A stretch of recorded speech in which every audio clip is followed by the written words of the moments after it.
Halo sahabat cerita Momo. Siapa di sini yang percaya kalau keluarga itu adalah segalanya? Tempat kita kembali, tempat kita merasa aman? Nah, kisah kali ini akan menghancurkan semua kepercayaan itu sampai ke akar-akarnya. Kenalin, ini Tata. Seorang istri yang hidupnya nyaris sempurna, sampai sebuah bonus besar mengubah segalanya.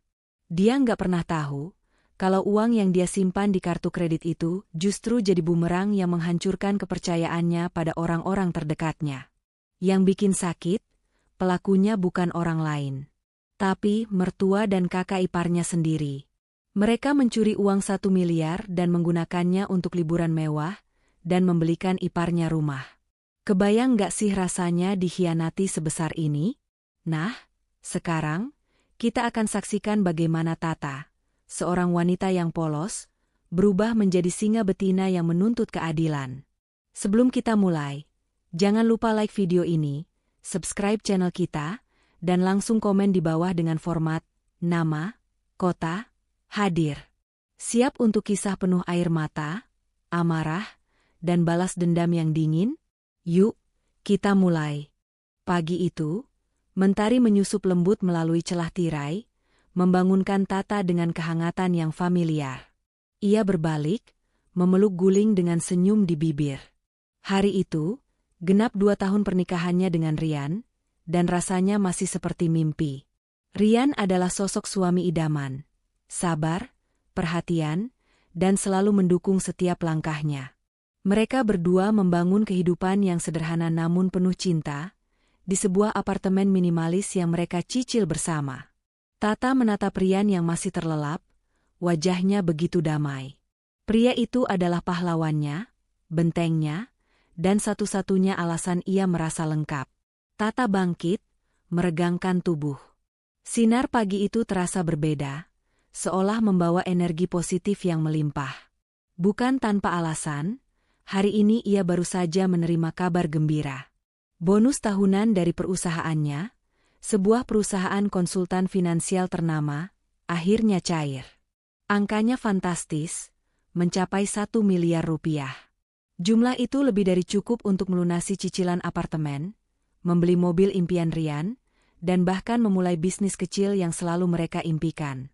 Sejenak, Tata merasa seperti ratu. Ia telah bekerja keras siang dan malam, seringkali melewatkan waktu makan dan lembur hingga larut, hanya untuk mencapai titik ini. Kini, semua jerih payahnya terbayar. Dengan langkah ringan, ia berjalan ke dapur. Aroma kopi yang baru saja diseduh memenuhi ruangan. Tata menyiapkan sarapan kesukaan Rian, roti panggang dengan selai stroberi dan telur mata sapi. Saat ia sedang menata piring, ponselnya bergetar. Sebuah notifikasi dari bank masuk. Saldo bertambah, 1 miliar rupiah. Jantung Tata berdebar kencang. Ia menghela napas, bersyukur. Uang ini, ia janji pada dirinya sendiri, akan digunakan sebaik-baiknya untuk masa depan mereka. Ia bahkan sudah merencanakan kejutan kecil untuk Rian. Setelah sarapan, ia akan mengajaknya ke dealer mobil, dan membiarkan Rian memilih mobil apapun yang ia suka. Namun, di sudut lain kota, di sebuah rumah mewah yang megah, suasana tidak seindah itu. Ibu Rian, Ibu Wati, sedang duduk di ruang keluarga, matanya menatap tajam keluar jendela. Wajahnya yang keriput dipenuhi rasa cemburu. Selama ini, ia selalu merasa Tata adalah saingan. Keberhasilan Tata dalam karir, kemandirian finansialnya, dan betapa cintanya Rian pada Tata, semua itu seperti duri dalam daging baginya. Ibu Wati selalu membanding-bandingkan kehidupan Tata dengan anak perempuannya, Indah, yang hanya menikah dengan pria biasa dan hidup pas-pasan. Ia merasa, sebagai mertua, seharusnya ia juga merasakan kemewahan dari hasil kerja keras Tata. Ia seringkali mengeluhkan betapa borosnya Indah, dan betapa miskinnya ia, mencoba memancing simpati Rian. Namun, Rian selalu berada di pihak Tata. Tiba-tiba, sebuah ide licik muncul di benak Ibu Wati. Ia tahu Tata menyimpan kartu kredit di dompet yang selalu diletakkan di dalam tas kerjanya. Hari ini, Tata berencana datang ke rumah mereka untuk makan siang, merayakan ulang tahun pernikahan. Ini adalah kesempatan emas. Ibu Wati akan mencuri kartu kredit itu dan mengambil uang yang ia butuhkan. Ia akan menggunakan uang itu untuk membelikan Indah sebuah rumah dan mengajak seluruh keluarga, kecuali Tata, berlibur ke luar negeri. Rencana itu terdengar sempurna di telinganya. Sementara itu, di apartemen, Tata dan Rian sedang bersiap-siap. Rian memeluk Tata dari belakang, mencium rambutnya dengan lembut. "Selamat ulang tahun pernikahan, sayang," bisiknya. Tata tersenyum, hatinya luluh. "Makasih, Mas." "Kamu juga," jawabnya. "Aku udah siapin kejutan kecil buat kamu nanti." Rian mengernyitkan dahi. "Apa itu?" tanyanya penasaran. "Nanti juga tahu," goda Tata. "Sekarang, ayo kita ke rumah ibu. Beliau sudah menunggu." Di perjalanan, Tata merasa tidak nyaman. Ia terus memikirkan bonusnya. Walaupun sudah tertransfer, ia merasa sedikit takut kalau uang itu hilang. Tata memutuskan untuk mengeceknya lagi. "Mas, coba kamu cek saldo di rekening aku dong," pinta Tata. Rian mengambil ponselnya dan membuka aplikasi bank. "Saldo masih sama, sayang. 1 miliar. Tata merasa lega. "Syukurlah. Aku cuma paranoid aja." Rian tersenyum dan mengusap rambut Tata. "Kamu terlalu banyak kerja, jadi paranoid." Sesampainya di rumah Ibu Wati, mereka disambut dengan senyum palsu. Ibu Wati memeluk Rian dengan erat, tapi hanya memeluk Tata dengan dingin. "Selamat ulang tahun pernikahan, Rian," ucapnya, mengabaikan Tata. Tata hanya tersenyum dan berjalan menuju ruang tamu. Ia meletakkan tasnya di atas meja, di samping sofa. Kemudian, ia mengambil ponselnya untuk mengecek email. Ibu Wati duduk di seberang sofa, matanya terus melirik tas Tata. Pikirannya dipenuhi oleh rencana jahatnya. Ia menunggu momen yang tepat. Saat Rian dan Tata sedang asyik mengobrol, ia pura-pura berdiri, mengambil air, dan menjatuhkan botol minumnya. "Oh, astaga. Maafkan ibu, ya," ucapnya, pura-pura panik. Rian dan Tata langsung bergegas membantu. Saat itulah, Ibu Wati menyambar tas Tata dan mengambil dompetnya. Ia melihat kartu kredit Tata, dan dengan cepat mengambilnya. Ia lalu memasukkan kartu itu ke dalam saku celananya. Tata tidak menyadari apa yang terjadi. Ia terlalu sibuk membersihkan air yang tumpah. Ketika ia kembali ke tempat duduknya, ia mengambil tasnya dan memasukkan dompetnya kembali. Ia tidak menyadari ada sesuatu yang hilang. "Ibu sudah sediakan makan siang," ucap Ibu Wati dengan senyum manis. "Ayo, kalian makan." Mereka makan siang bersama, tapi Tata merasa ada yang tidak beres. Ia merasa seperti ada yang mengawasi. Ia tidak bisa menikmati makanan. Tiba-tiba, ia teringat sesuatu. Ada sebuah kamera tersembunyi yang ia pasang di rumah Ibu Wati beberapa waktu lalu, untuk memantau keselamatan ibunya saat ia sedang sakit. Tata merasa bersalah karena mengintip, tapi ia tetap menyalakan kamera itu. Ia lalu melihat apa yang terjadi selama ia tidak ada. Dan yang ia lihat membuat hatinya hancur. Ia melihat Ibu Wati mencuri kartu kreditnya dan memasukkannya ke dalam saku celana. Tata merasa dunianya runtuh. Ia tidak bisa percaya bahwa mertuanya bisa melakukan hal sekeji ini. Ia melihat suaminya yang hanya diam saja. Ia tahu bahwa suaminya juga pasti tahu apa yang terjadi. Tata tidak mau mempercayainya. Tapi, ia harus menerima kenyataan pahit itu. Ia harus membalas dendam. Sore itu, Tata pulang ke apartemennya dengan hati yang hancur. Langkahnya terasa berat, seolah beban dunia menimpanya. Rian, suaminya, menyadari ada yang tidak beres. Ia melihat wajah Tata yang pucat pasi dan mata yang sembab. "Sayang, ada apa? Kenapa kamu terlihat sedih?" tanyanya lembut, memegang tangan Tata. Tata tidak bisa menahan air matanya lagi. Ia memeluk Rian erat, menangis terseduh-seduh. Uang bonusku, Mas, semuanya sudah hilang, bisiknya di sela tangis. Rian terkejut. Apa? Hilang? Bagaimana bisa? Tanyanya, tidak percaya. Tata melepaskan pelukan dan menunjukkan ponselnya. Notifikasi transaksi yang berjejer panjang membuat Rian terdiam. Ia melihat penarikan tunai di berbagai ATM, dan pembelian besar di toko perhiasan, butik mewah, hingga sebuah agen properti. Totalnya 1 miliar rupiah. Rian hanya bisa terdiam, tidak bisa berkata-kata.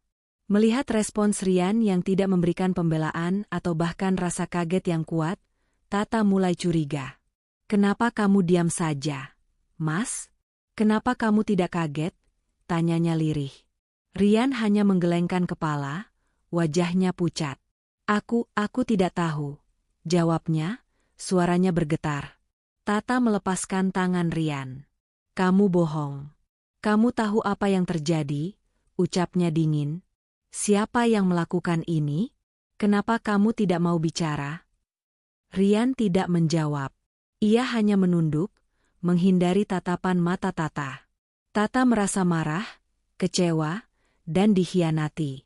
Ia mengambil laptopnya, membuka rekaman dari kamera tersembunyi yang ia pasang di rumah Ibu Wati. Ia menunjukkan rekaman itu kepada Rian. Rekaman itu menunjukkan Ibu Wati dan Indah sedang tertawa, menghitung uang tunai dari ATM, dan memilih perhiasan. Yang paling menyakitkan adalah saat mereka berdua sedang menandatangani kontrak pembelian rumah untuk Indah. Rian melihat rekaman itu, dan matanya melebar. Ia tidak bisa menyembunyikan keterkejutannya. Ia tidak tahu bahwa ibunya dan adiknya bisa berbuat sekeji ini. Kenapa? Mas?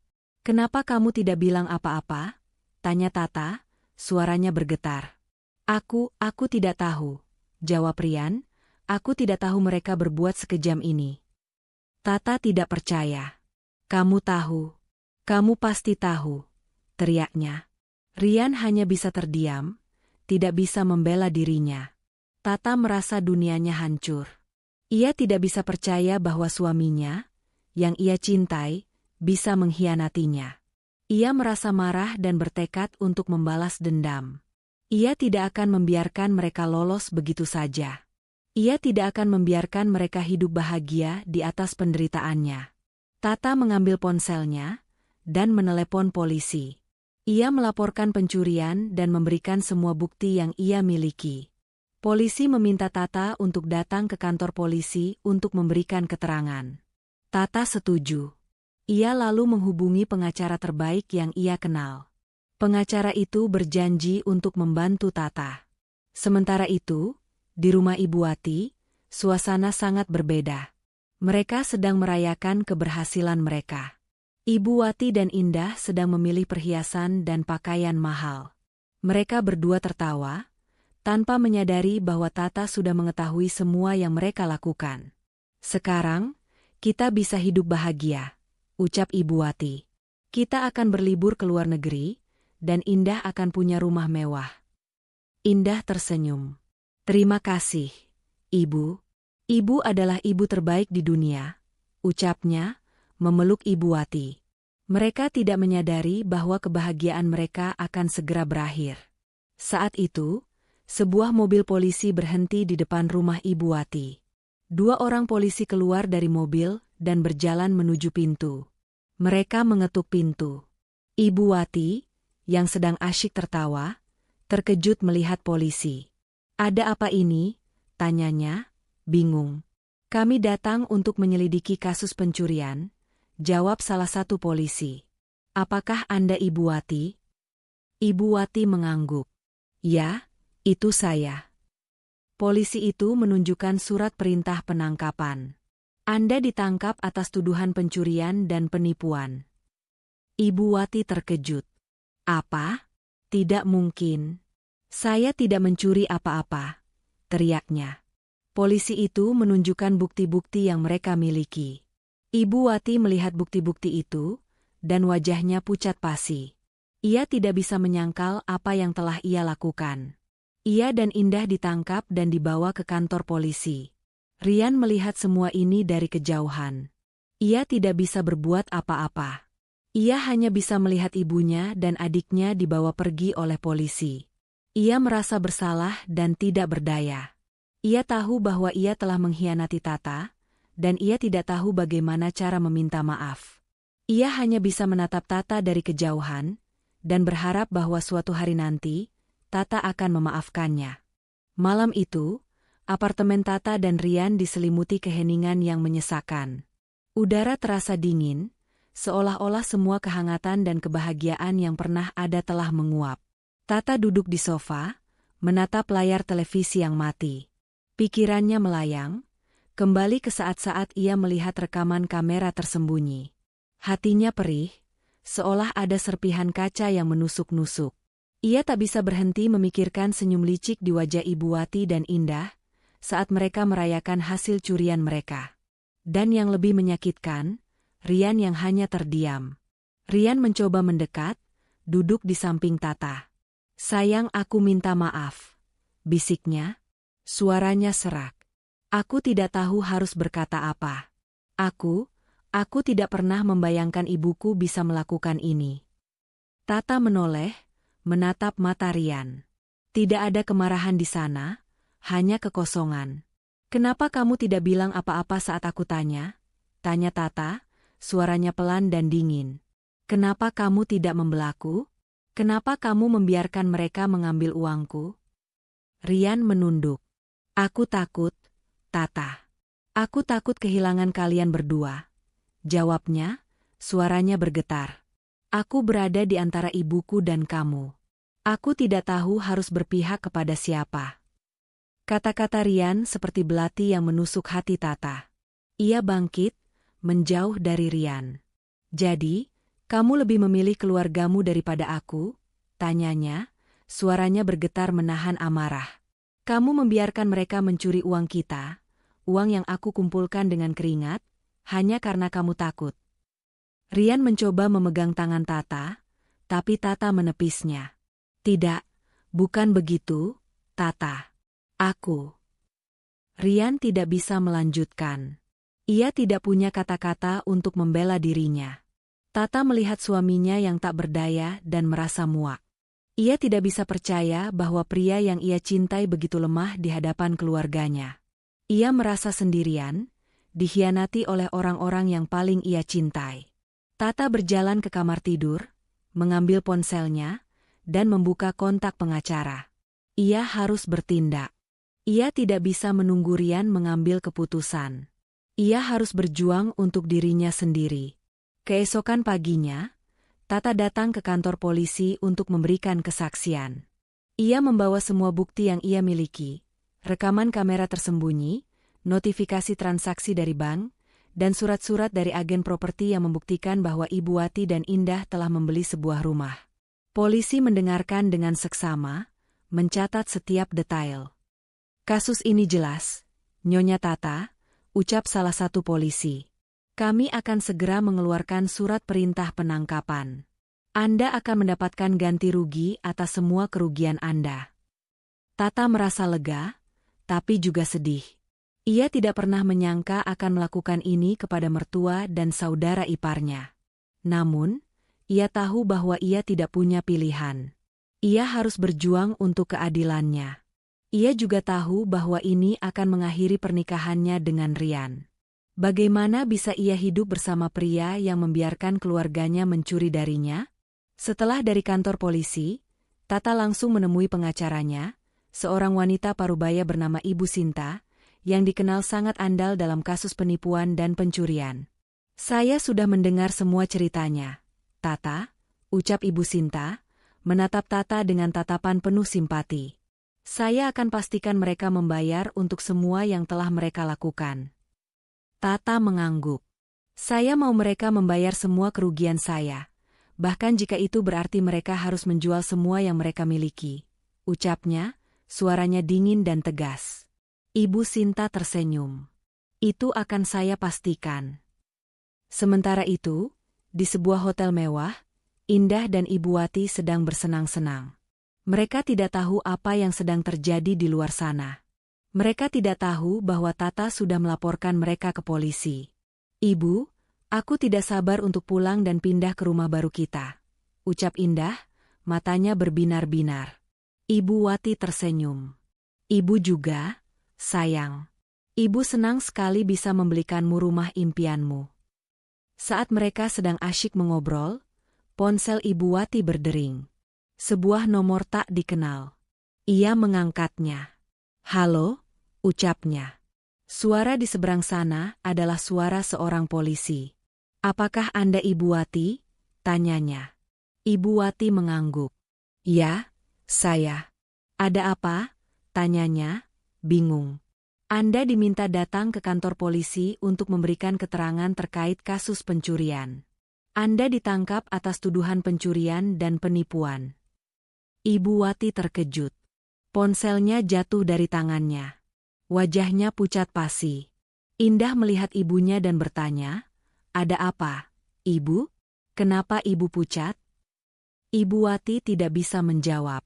Ia hanya bisa menangis, menyadari bahwa kebahagiaan mereka telah berakhir. Rian melihat semua ini dari kejauhan. Ia berada di sebuah kafe, tidak jauh dari hotel tempat ibu dan adiknya ditangkap. Ia telah mengikuti mereka, diam-diam, karena ia merasa curiga. Ia melihat mobil polisi datang, dan ia melihat ibunya dan adiknya dibawa pergi. Hatinya terasa berat. Ia tidak tahu harus merasa apa. Ia merasa marah pada ibunya dan adiknya, karena mereka telah merusak pernikahannya. Ia juga merasa bersalah, karena ia tidak bisa melindungi Tata. Rian lalu kembali ke apartemen. Ia melihat Tata sedang mengemasi barang-barangnya. "Apa yang kamu lakukan, Tata?" tanyanya, suaranya bergetar.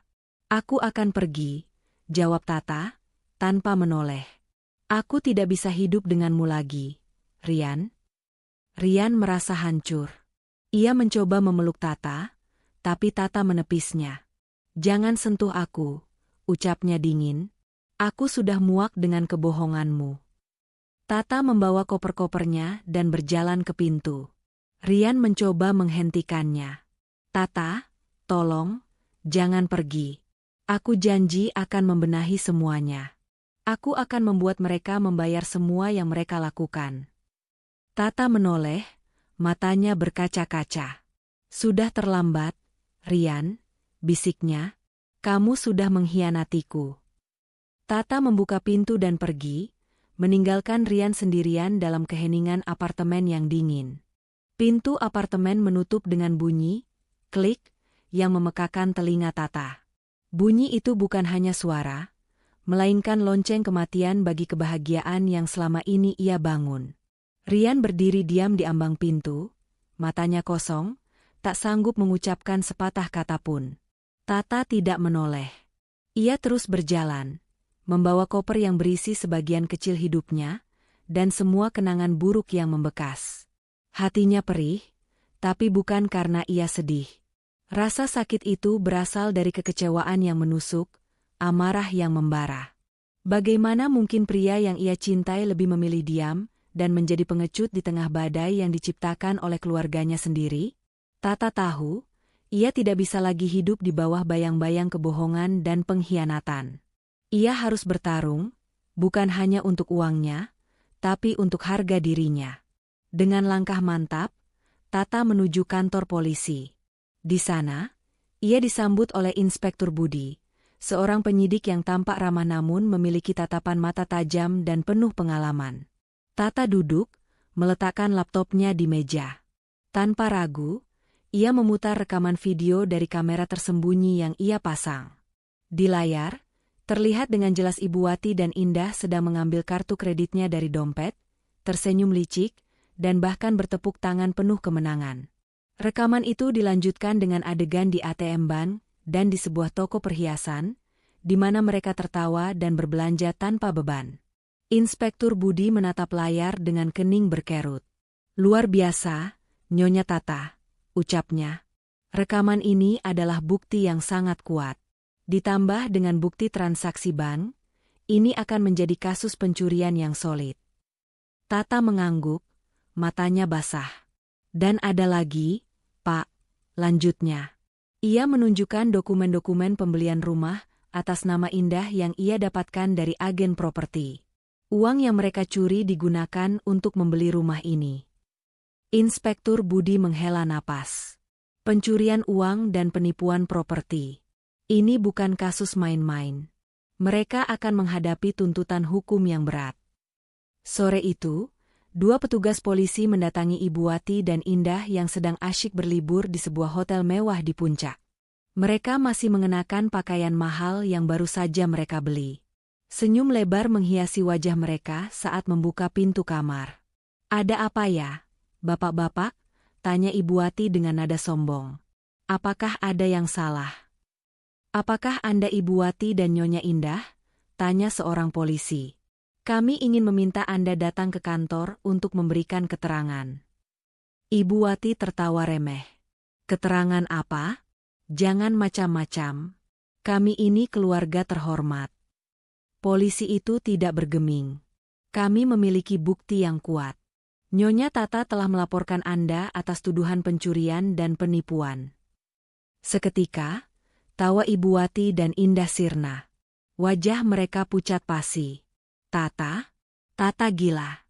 Dia hanya menantu, tidak punya hak apa-apa," teriak Ibu Wati. "Ini pasti salah paham. Kami tidak mencuri apa-apa." Polisi itu mengeluarkan surat perintah penangkapan. "Anda berdua ditangkap. Silakan ikut kami." Indah mulai menangis histeris, sementara Ibu Wati masih tak percaya. "Tidak. Saya tidak mau. Kalian tidak bisa melakukan ini." Namun, perlawanan mereka sia-sia.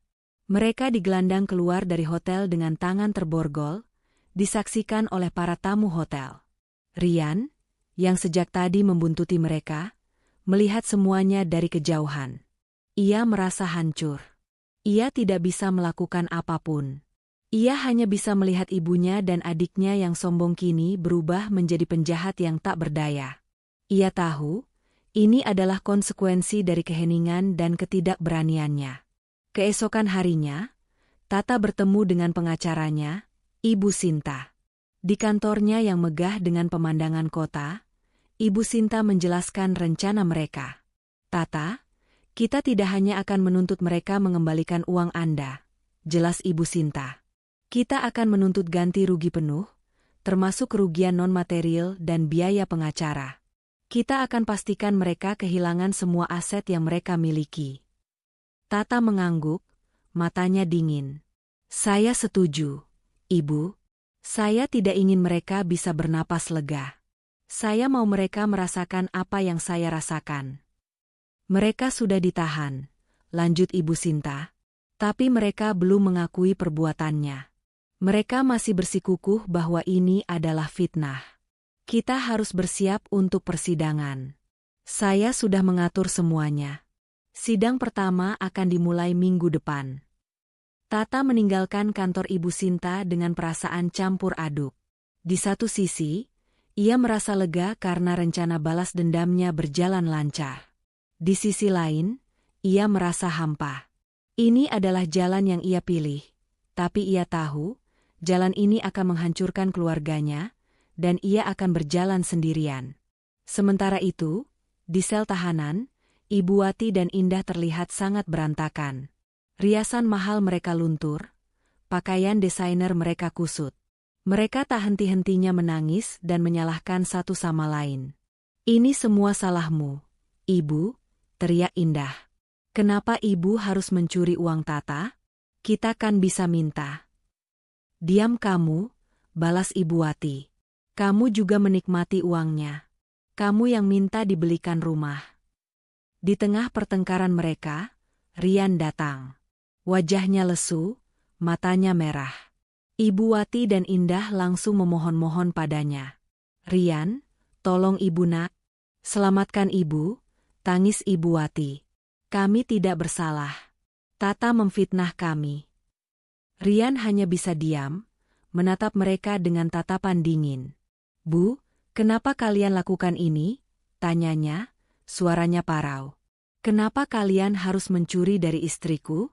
Kenapa kalian menghancurkan kehidupanku?" Ibu Wati mencoba memeluk Rian. Ibu tidak bermaksud begitu, Nak. Ibu hanya ingin kamu dan Indah bahagia. Tata itu kan kaya, tidak akan miskin kalau kehilangan uang sedikit. 1 miliar, Bu? Itu bukan uang sedikit, bentak Rian. Tata bekerja keras untuk itu. Dan aku tidak tahu harus berbuat apa. Aku sudah mengkhianatinya. Rian meninggalkan mereka berdua, meninggalkan mereka dalam keputusasaan yang mendalam. Ia tahu, ia harus melakukan sesuatu, tapi ia tidak tahu apa. Ia telah membuat kesalahan besar, dan ia harus membayar untuk itu. Tata kembali ke apartemen, mengambil sisa barang-barangnya. Ia melihat foto pernikahannya dengan Rian, di mana mereka terlihat begitu bahagia. Senyumnya pahit. Ia tahu, cinta itu sudah mati. Dan ia harus membiarkannya pergi. Ia akan melanjutkan hidupnya, membangun masa depan yang baru, tanpa Rian, dan tanpa kenangan buruk tentang keluarga suaminya. Minggu itu terasa sangat panjang bagi Tata. Setiap hari diisi dengan pertemuan bersama Ibu Sinta, pengacaranya, yang dengan teliti menyiapkan setiap detail kasus. Mereka menganalisis bukti, menyusun argumen, dan memprediksi setiap kemungkinan langkah yang akan diambil oleh pihak lawan. Tata, yang biasanya tenang dan santai, kini berubah menjadi sosok yang dingin dan penuh perhitungan. Emosinya terkunci rapat, digantikan oleh tekad membara untuk mendapatkan keadilan. Ia tidak lagi melihat Ibu Wati dan Indah sebagai keluarga, melainkan sebagai penjahat yang harus membayar atas perbuatan mereka. Di sisi lain, Rian hidup dalam kegelapan. Ia meninggalkan apartemennya dan tinggal di rumah orang tuanya, yang kini terasa seperti penjara. Ibu Wati dan Indah baru saja dibebaskan dengan jaminan, dan mereka selalu mengeluh tentang penderitaan yang mereka alami. Mereka menyalahkan Tata, menganggapnya kejam dan tidak berperasaan. Mereka terus-menerus memohon pada Rian untuk berbicara dengan Tata, untuk membujuknya agar mencabut tuntutan. Namun, Rian hanya bisa diam. Ia tahu, ia telah kehilangan hak untuk berbicara. Ia telah mengkhianati Tata, dan ia tidak tahu bagaimana cara meminta maaf. Ia hanya bisa melihat ibunya dan adiknya yang kini hidup dalam keputusasaan, dan ia tahu, ini semua adalah salahnya. Hari yang dinanti-nanti pun tiba. Ruang sidang dipenuhi oleh kerumunan orang, termasuk reporter dari berbagai media. Kasus ini menjadi sorotan publik. Tata duduk di sisi kanan ruang sidang, mengenakan setelan hitam yang elegan. Wajahnya tenang, matanya tajam. Di seberangnya, Ibu Wati dan Indah duduk dengan wajah pucat, tangan mereka gemetar. Mereka tidak percaya bahwa mereka akan menghadapi persidangan. Mereka masih berpikir ini semua adalah mimpi buruk. Di samping mereka, pengacara mereka, seorang pria parubaya yang terlihat sangat percaya diri, mencoba menenangkan mereka. Persidangan dimulai. Ibu Sinta, pengacara Tata, memulai argumennya dengan jelas dan lugas. Ia menunjukkan bukti-bukti yang tidak bisa disangkal. Rekaman kamera tersembunyi diputar di layar besar. Semua orang di ruang sidang melihat Ibu Wati dan Indah mencuri kartu kredit Tata, menarik uang, dan membeli barang-barang mewah. Ibu Sinta juga menunjukkan bukti transaksi bank dan dokumen properti yang membuktikan bahwa uang curian itu digunakan untuk membeli sebuah rumah. Ibu Wati dan Indah terlihat sangat panik. Wajah mereka memerah, dan mereka tidak bisa menahan tangis. Pengacara mereka mencoba membela mereka dengan argumen yang lemah, mengklaim bahwa ini adalah sebuah pinjaman yang tidak disengaja. Namun, argumennya tidak kuat di hadapan bukti yang begitu jelas. Saat itu, Rian datang ke ruang sidang. Ia duduk di barisan belakang, menatap Tata dengan tatapan penuh penyesalan. Ia melihat mata Tata yang dingin, dan ia tahu, ia telah kehilangan Tata selamanya. Ia juga melihat ibunya dan adiknya yang kini terlihat seperti penjahat yang tak berdaya.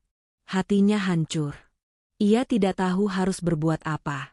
Tata tidak menghiraukan Rian. Ia tetap fokus pada persidangan. Ia tahu, ia tidak boleh goyah. Ia harus kuat, demi keadilan.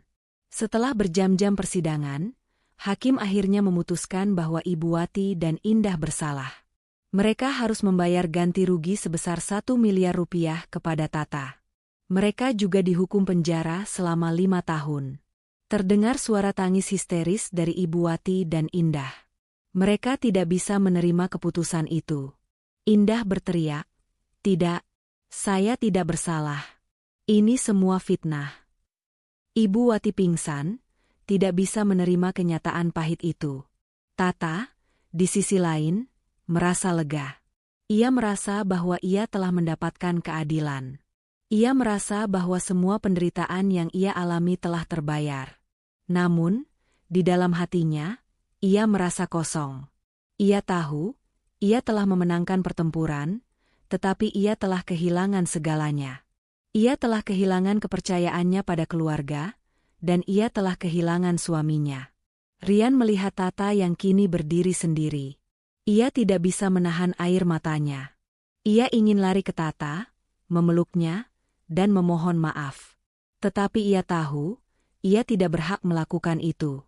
Ia hanya bisa menatap Tata dari kejauhan, dan berharap suatu hari nanti, Tata akan memaafkannya. Tata meninggalkan ruang sidang, berjalan melewati Rian tanpa menoleh. Tata yang berjalan sendirian, meninggalkan masa lalunya yang kelam, dan melangkah menuju masa depan yang tidak pasti. Ia telah mendapatkan keadilan, tetapi ia telah kehilangan segalanya. 2 minggu setelah persidangan, kehidupan Tata berubah total. Ia telah pindah ke apartemen barunya yang sederhana. Apartemen lama, yang penuh kenangan manis bersama Rian, kini terasa seperti sarang lebah yang ditinggalkan, menyisakan kekosongan yang menyesakan. Tata berusaha membangun kembali dirinya, seolah-olah ia adalah sosok baru yang lahir dari puing-puing kehancuran. Setiap pagi, ia bangun, menatap pantulan dirinya di cermin, mencoba mencari sisa-sisa Tata yang dulu, yang penuh tawa dan percaya.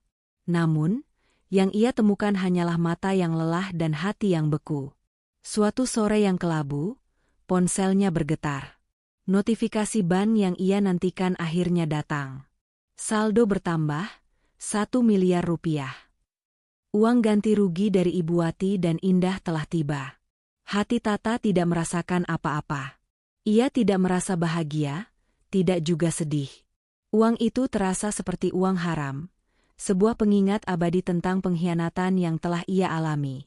Uang itu tidak bisa mengembalikan senyum tulusnya, tidak bisa mengembalikan kehangatan Rian, dan tidak bisa mengembalikan kepercayaan yang telah hancur. Tata memutuskan untuk tidak menyentuh uang itu.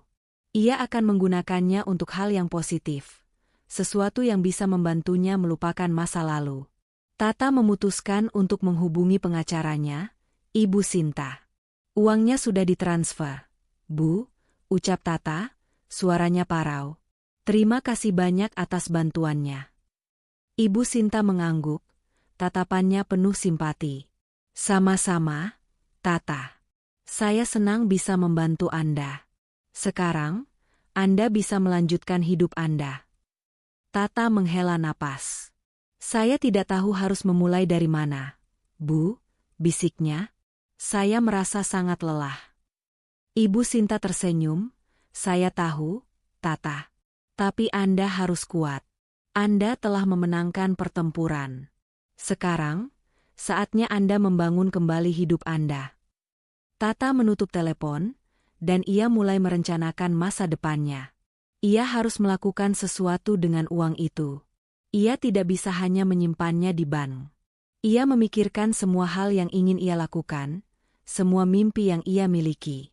Ia memutuskan untuk menggunakan uang itu untuk memulai bisnisnya sendiri, sebuah bisnis yang bergerak di bidang konsultan finansial. Tata yakin, ini adalah hal yang tepat untuknya. Ia akan menggunakan semua pengalamannya untuk membantu orang lain, dan ia akan memastikan bahwa tidak ada orang lain yang mengalami apa yang ia alami. Di sisi lain, kehidupan Rian terasa sangat berbeda. Ia kini tinggal di sebuah apartemen kecil yang ia sewa. Ia telah kehilangan segalanya, istrinya, ibunya, dan adiknya. Ia merasa sangat bersalah. Setiap hari, ia diselimuti rasa penyesalan yang mendalam. Ia mencoba menghubungi Tata, tetapi Tata tidak pernah mengangkat teleponnya. Ia mencoba mengirim pesan, tetapi Tata tidak pernah membalasnya. Rian merasa sangat kesepian dan putus asa. Ia tahu, ia telah membuat kesalahan besar, dan ia harus membayar untuk itu. Suatu sore, saat Rian sedang berjalan di sebuah taman, ia melihat Tata. Hatinya berdebar kencang.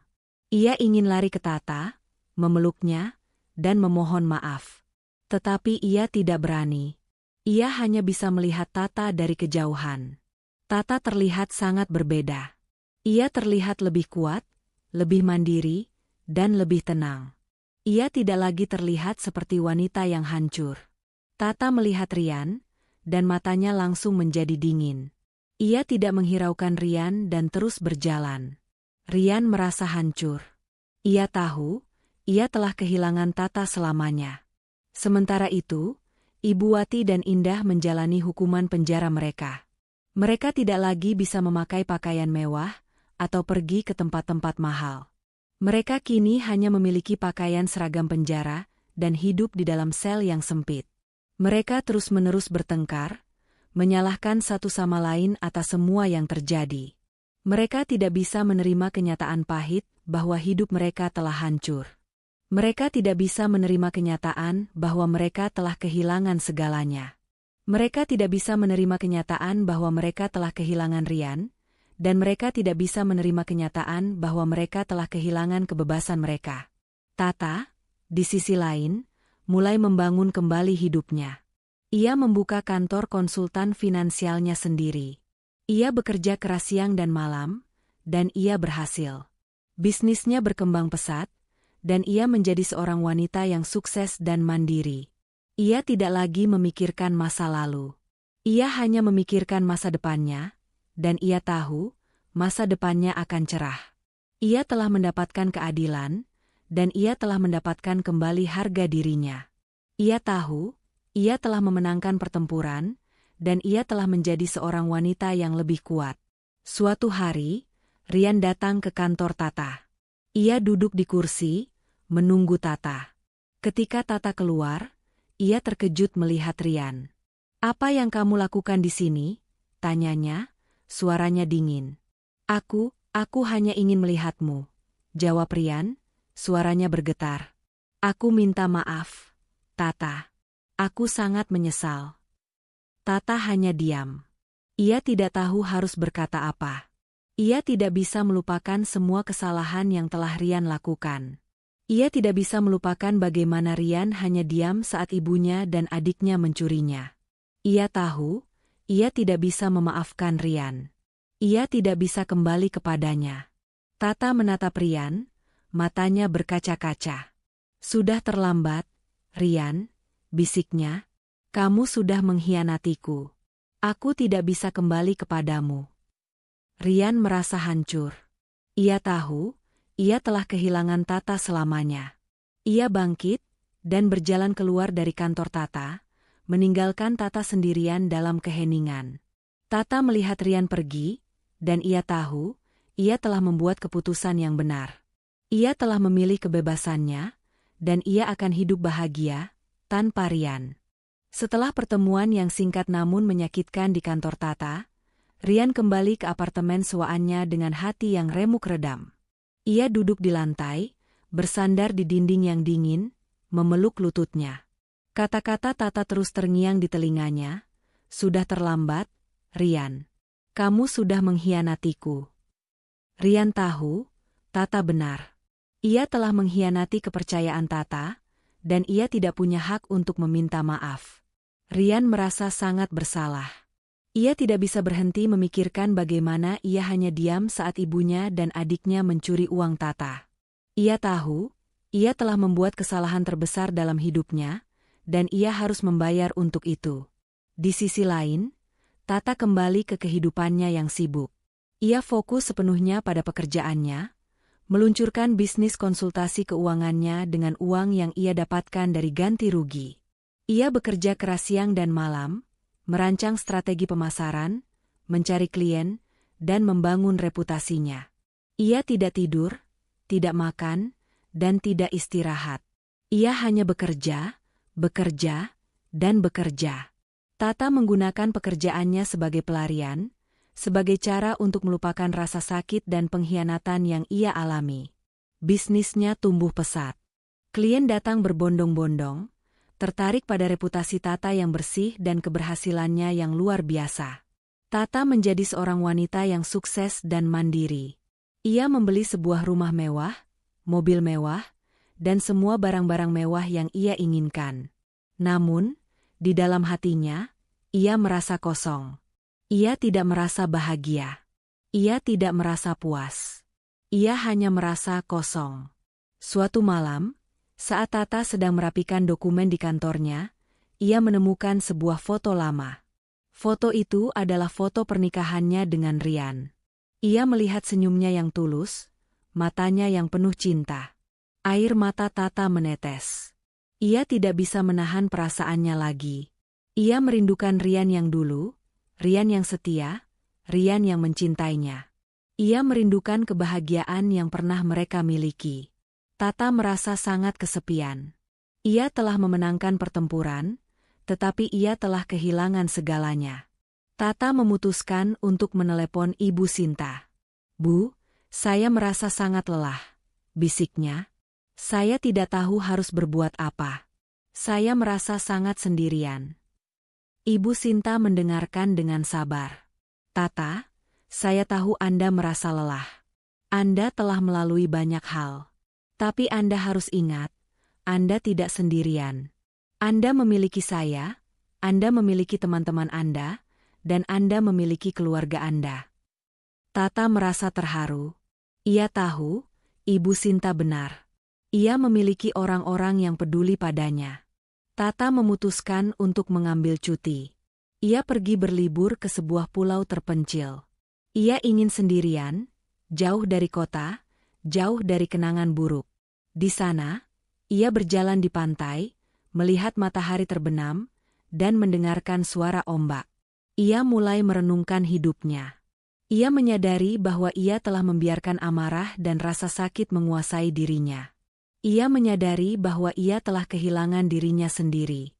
Tata memutuskan untuk memaafkan Rian, bukan untuk Rian, tetapi untuk dirinya sendiri. Ia tahu, ia tidak bisa melanjutkan hidupnya dengan hati yang penuh kebencian. Ia harus memaafkan, dan ia harus melepaskan. Tata kembali ke kota, dengan hati yang lebih tenang. Ia tidak lagi merasa marah. Ia hanya merasa damai. Di sisi lain, Rian hidup dalam kegelapan.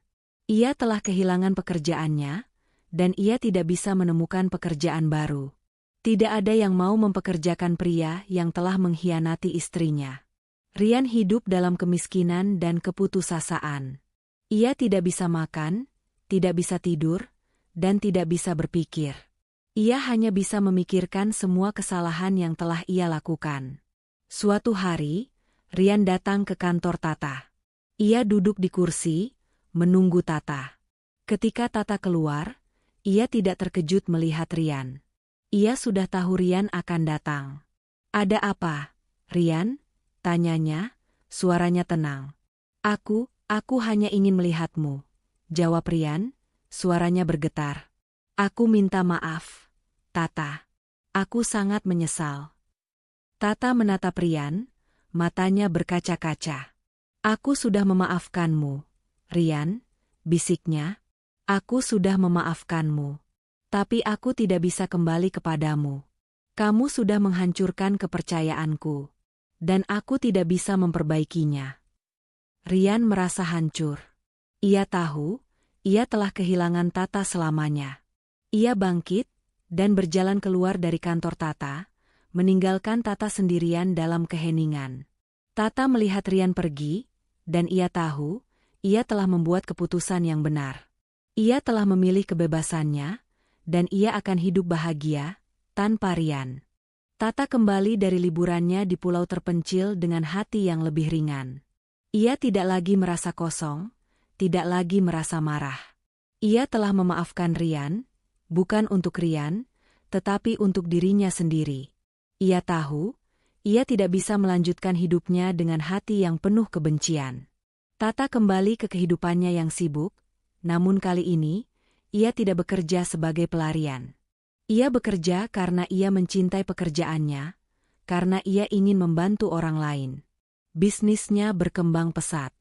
Ia tidak hanya menjadi seorang wanita yang sukses dan mandiri, tetapi juga menjadi seorang wanita yang bahagia. Suatu sore, saat Tata sedang bekerja di kantornya, ia menerima telepon dari seorang klien baru. Klien itu adalah seorang pengusaha sukses bernama Arka. Tata merasa tertarik dengan Arka, karena ia memiliki reputasi yang sangat baik di dunia bisnis. Mereka mengatur pertemuan di sebuah kafe. Arka adalah seorang pria yang ramah, sopan, dan cerdas. Mereka berbicara tentang bisnis, tentang kehidupan, dan tentang impian mereka. Tata merasa nyaman berbicara dengan Arka. Ia merasa bahwa ia bisa menjadi dirinya sendiri di hadapan Arka. Mereka mulai sering bertemu, tidak hanya untuk urusan bisnis, tetapi juga untuk makan malam, menonton film, dan jalan-jalan. Tata merasa bahwa ia mulai menyukai Arka. Ia merasa bahwa ia mulai membuka hatinya lagi. Ia tidak tahu apakah ia siap untuk memulai hubungan baru, tetapi ia tahu, ia ingin mencoba. Suatu hari, saat Tata dan Arka sedang makan malam, mereka bertemu Rian. Rian terlihat sangat berbeda. Ia terlihat kurus, pucat, dan lelah. Rian melihat Tata, dan matanya langsung menjadi dingin. Ia tidak menghiraukan Tata dan terus berjalan. Tata merasa hancur. Ia tahu, Rian masih menyimpan amarah dan kebencian. Ia tahu, Rian tidak bisa melupakannya. Tata merasa sedih. Ia tidak ingin Rian menderita. Ia ingin Rian bahagia. Tata mencoba menelepon Rian, tetapi Rian tidak mengangkat teleponnya. Ia mencoba mengirim pesan, tetapi Rian tidak membalasnya. Tata merasa frustasi. Ia tidak tahu harus berbuat apa. Ia tidak ingin Rian menderita. Ia ingin Rian bahagia.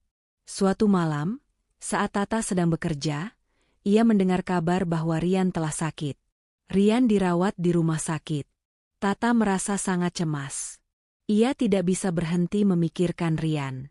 Ia memutuskan untuk pergi ke rumah sakit. Ketika ia sampai di sana, ia melihat Rian. Rian terlihat sangat lemah. Rian melihat Tata, dan matanya berkaca-kaca. "Maafkan aku, Tata," bisiknya. "Aku sangat menyesal." Tata menatap Rian, dan air matanya menetes. Ia memeluk Rian. Ia tahu, ia sudah memaafkan Rian. Ia sudah melepaskan Rian. Ia tidak lagi membencinya. Ia hanya mencintainya. Di sisi lain, Ibu Wati dan Indah menjalani hukuman penjara mereka. Mereka tidak lagi bisa memakai pakaian mewah atau pergi ke tempat-tempat mahal. Mereka kini hanya memiliki pakaian seragam penjara dan hidup di dalam sel yang sempit. Mereka terus-menerus bertengkar, menyalahkan satu sama lain atas semua yang terjadi. Mereka tidak bisa menerima kenyataan pahit bahwa hidup mereka telah hancur. Mereka tidak bisa menerima kenyataan bahwa mereka telah kehilangan segalanya. Mereka tidak bisa menerima kenyataan bahwa mereka telah kehilangan Rian, dan mereka tidak bisa menerima kenyataan bahwa mereka telah kehilangan kebebasan mereka. Tata, di sisi lain, mulai membangun kembali hidupnya. Ia membuka kantor konsultan finansialnya sendiri. Ia bekerja keras siang dan malam, dan ia berhasil. Bisnisnya berkembang pesat, dan ia menjadi seorang wanita yang sukses dan mandiri. Ia tidak lagi memikirkan masa lalu. Ia hanya memikirkan masa depannya, dan ia tahu, masa depannya akan cerah. Ia telah mendapatkan keadilan, dan ia telah mendapatkan kembali harga dirinya. Ia tahu, ia telah memenangkan pertempuran, dan ia telah menjadi seorang wanita yang lebih kuat. Kehidupan Rian di rumah sakit bagaikan neraka. Ia tidak hanya harus berjuang melawan penyakit fisiknya, tetapi juga harus berjuang melawan rasa bersalah yang menusuk jiwanya. Ia tidak bisa melupakan bagaimana ia mengkhianati Tata. Ia tidak bisa melupakan bagaimana ia membiarkan keluarganya mencuri dari Tata. Rian merasa sangat bersalah. Ia tidak bisa berhenti memikirkan Tata. Ia ingin Tata kembali, tetapi ia tahu, ia tidak berhak. Ia telah kehilangan hak untuk mencintai Tata. Suatu malam, Rian tidak bisa tidur. Ia bangkit dari tempat tidurnya dan berjalan ke jendela. Ia melihat langit malam yang gelap, dan ia mulai menangis. Ia menangis bukan karena ia sakit, tetapi karena ia merasa sangat sendirian dan putus asa. Ia merasa bahwa ia telah kehilangan segalanya. Rian mencoba menghubungi Tata lagi, tetapi Tata tidak mengangkat teleponnya. Ia mencoba mengirim pesan, tetapi Tata tidak membalasnya. Rian merasa frustasi. Ia tidak tahu harus berbuat apa. Ia tidak ingin mati tanpa meminta maaf kepada Tata. Ia ingin Tata memaafkannya. Ia ingin Tata tahu bahwa ia sangat menyesal. Di sisi lain, Tata juga tidak bisa tidur. Ia tidak bisa berhenti memikirkan Rian. Ia merasa sangat cemas. Ia tidak bisa melupakan bagaimana Rian terlihat sangat lemah di rumah sakit. Tata tahu, ia sudah memaafkan Rian, tetapi ia tidak tahu apakah ia bisa kembali kepadanya. Ia telah membangun kembali hidupnya, dan ia tidak ingin menghancurkannya lagi. Tata memutuskan untuk menelepon Arka. "Arka, saya merasa sangat bingung," bisiknya. "Saya tidak tahu harus berbuat apa. Saya tidak tahu apakah saya harus kembali kepada Rian." Arka mendengarkan dengan sabar. "Tata, kamu harus mengikuti hatimu," ucapnya, suaranya tenang. "Hanya kamu yang tahu apa yang benar untukmu." Tata merasa terharu. Ia tahu, Arka benar. Ia harus mendengarkan hatinya. Keesokan harinya, Tata pergi ke rumah sakit. Ia melihat Rian. Rian terlihat sangat lemah. Rian melihat Tata, dan matanya berkaca-kaca. "Maafkan aku, Tata," bisiknya. "Aku sangat menyesal." Tata menatap Rian, dan air matanya menetes. Ia memeluk Rian. Ia tahu, ia sudah memaafkan Rian. Ia sudah melepaskan Rian. Ia tidak lagi membencinya. Ia hanya mencintainya. Tata memutuskan untuk kembali kepada Rian. Ia tahu, ini adalah keputusan yang sulit, tetapi ia tahu, ini adalah keputusan yang benar. Ia tidak bisa hidup tanpa Rian. Di sisi lain, Ibu Wati dan Indah menjalani hukuman penjara mereka. Mereka tidak lagi bisa memakai pakaian mewah, atau pergi ke tempat-tempat mahal. Mereka kini hanya memiliki pakaian seragam penjara, dan hidup di dalam sel yang sempit. Mereka terus-menerus bertengkar, menyalahkan satu sama lain atas semua yang terjadi. Mereka tidak bisa menerima kenyataan pahit bahwa hidup mereka telah hancur. Mereka tidak bisa menerima kenyataan bahwa mereka telah kehilangan segalanya. Mereka tidak bisa menerima kenyataan bahwa mereka telah kehilangan Rian, dan mereka tidak bisa menerima kenyataan bahwa mereka telah kehilangan kebebasan mereka. Tata, di sisi lain, mulai membangun kembali hidupnya. Ia membuka kantor konsultan finansialnya sendiri. Ia bekerja keras siang dan malam, dan ia berhasil. Bisnisnya berkembang pesat, dan ia menjadi seorang wanita yang sukses dan mandiri. Ia tidak lagi memikirkan masa lalu. Ia hanya memikirkan masa depannya, dan ia tahu, masa depannya akan cerah. Ia telah mendapatkan keadilan, dan ia telah mendapatkan kembali harga dirinya. Ia tahu, ia telah memenangkan pertempuran, dan ia telah menjadi seorang wanita yang lebih kuat. Suatu hari, Rian datang ke kantor Tata. Ia duduk di kursi, menunggu Tata. Ketika Tata keluar, ia tidak terkejut melihat Rian. Ia sudah tahu Rian akan datang. "Ada apa, Rian?" tanyanya, suaranya tenang. Aku hanya ingin melihatmu," jawab Rian, suaranya bergetar. "Aku minta maaf, Tata. Aku sangat menyesal." Tata menatap Rian, matanya berkaca-kaca. "Aku sudah memaafkanmu, Rian," bisiknya. "Aku sudah memaafkanmu. Tapi aku tidak bisa kembali kepadamu. Kamu sudah menghancurkan kepercayaanku, dan aku tidak bisa memperbaikinya." Rian merasa hancur. Ia tahu, ia telah kehilangan Tata selamanya. Ia bangkit, dan berjalan keluar dari kantor Tata, meninggalkan Tata sendirian dalam keheningan. Tata melihat Rian pergi, dan ia tahu, ia telah membuat keputusan yang benar. Ia telah memilih kebebasannya, dan ia akan hidup bahagia, tanpa Rian. 3 tahun telah berlalu sejak persidangan yang menggemparkan itu. Pagi di kota terasa begitu cerah, seolah-olah alam ikut merayakan babak baru dalam kehidupan Tata. Ia kini tidak lagi tinggal di apartemen sederhana yang dulu ia sewa. Tata telah membeli sebuah penthouse mewah di pusat kota, dengan pemandangan cakrawala yang menakjubkan. Jendela-jendela besar di ruangannya menampilkan pemandangan kota yang sibuk. Namun di dalam, suasananya tenang dan damai, mencerminkan kondisi hatinya. Bisnis konsultasi finansialnya telah berkembang pesat, berubah menjadi sebuah perusahaan multinasional dengan puluhan karyawan. Ia tidak lagi hanya seorang konsultan, melainkan seorang CEO yang dihormati dan disegani. Kesuksesan finansialnya melampaui apa yang pernah ia bayangkan. Namun, kebahagiaan sejati Tata tidak diukur dari kekayaan materi. Itu datang dari kedamaian batin dan harga diri yang telah ia bangun kembali. Pagi ini, ia duduk di balkon, menyesap teh hangat, dan melihat matahari terbit. Ia memikirkan masa lalunya, bukan dengan penyesalan, melainkan dengan rasa syukur. Pengkhianatan itu telah mengubahnya, dari seorang wanita polos yang bergantung pada orang lain, menjadi seorang pejuang yang tangguh dan mandiri. Ia telah memaafkan Rian dan keluarganya, bukan untuk mereka, tetapi untuk dirinya sendiri. Hatinya kini bersih dari kebencian, menyisakan ruang untuk cinta dan kebahagiaan sejati. Tata mendengar langkah kaki mendekat. Ia menoleh dan melihat Arka. Pria itu, yang kini menjadi tunangannya, tersenyum hangat sambil membawa sepiring roti panggang. Arka bukanlah pangeran dari negeri dongeng, melainkan seorang pria yang nyata, yang mencintai Tata apa adanya. Ia adalah pendengar yang baik, orang yang dapat diandalkan, dan yang terpenting, ia menghormati Tata sebagai seorang wanita yang tangguh dan mandiri. Hubungan mereka dibangun di atas dasar kepercayaan, komunikasi yang terbuka, dan rasa hormat yang mendalam.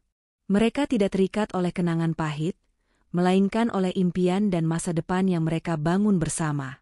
Di sisi lain, kehidupan Rian, Ibu Wati, dan Indah bagaikan neraka yang tidak pernah berakhir. Di penjara, Ibu Wati dan Indah terus-menerus bertengkar, menyalahkan satu sama lain atas kehancuran hidup mereka.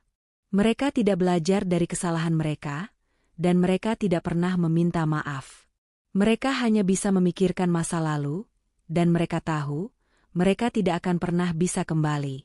Sementara itu, Rian hidup dalam kemiskinan dan keputusasaan. Ia telah kehilangan pekerjaannya, dan ia tidak bisa menemukan pekerjaan baru. Tidak ada yang mau mempekerjakan pria yang telah mengkhianati istrinya. Ia hidup di sebuah rumah kos kecil dan kumuh, sendirian. Rian tidak pernah bisa melupakan Tata, dan rasa bersalahnya tidak pernah hilang. Ia tahu, ia telah membuat kesalahan terbesar dalam hidupnya, dan ia tidak bisa memperbaikinya. Suatu hari, Rian menerima kabar bahwa ia mengidap penyakit yang tidak bisa disembuhkan. Hatinya hancur. Ia tahu, ia akan mati sendirian. Ia tidak punya siapa-siapa. Ia tidak punya keluarga, dan ia tidak punya teman. Rian akhirnya menyadari bahwa satu-satunya orang yang ia miliki hanyalah Tata, dan ia telah menghancurkannya. Rian mencoba menghubungi Tata, tetapi Tata tidak mengangkat teleponnya. Ia mencoba mengirim pesan, tetapi Tata tidak membalasnya. Rian merasa frustasi. Ia tidak tahu harus berbuat apa. Ia tidak ingin mati tanpa meminta maaf kepada Tata. Ia ingin Tata tahu bahwa ia sangat menyesal. Rian memutuskan untuk menemui Tata. Ia pergi ke kantor Tata, tetapi ia tidak berani masuk.